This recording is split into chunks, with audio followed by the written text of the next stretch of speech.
السلام علیکم دوستو، امید ہے آپ سب خیریت سے ہوں گے۔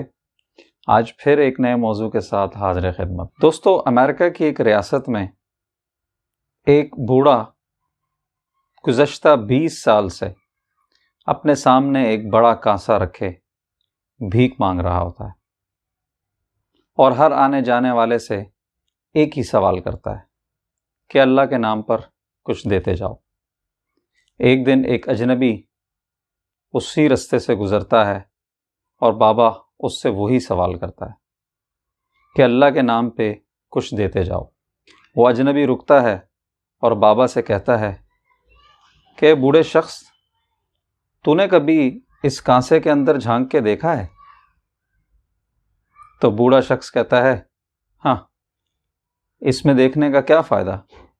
بھلا اس کانسے میں کیا ہوگا سوائے چند سکوں اور کچھ بوسیدہ نوٹوں کے؟ تو وہ اجنبی شخص بوڑھے کو فورس کرنے لگتا ہے اور کہتا ہے کہ نہیں، تم اپنے کانسے کے اندر جھانکو۔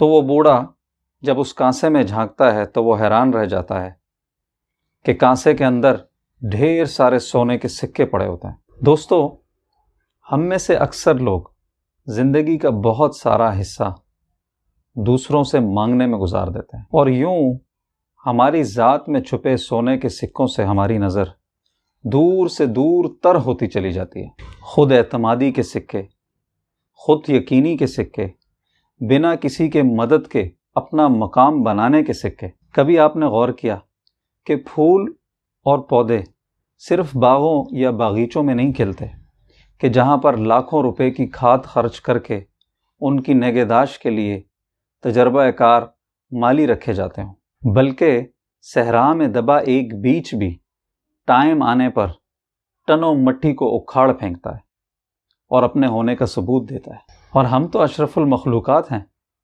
پھر ہمیں ہر وقت کیوں آسروں اور سہاروں کی ضرورت رہتی ہے؟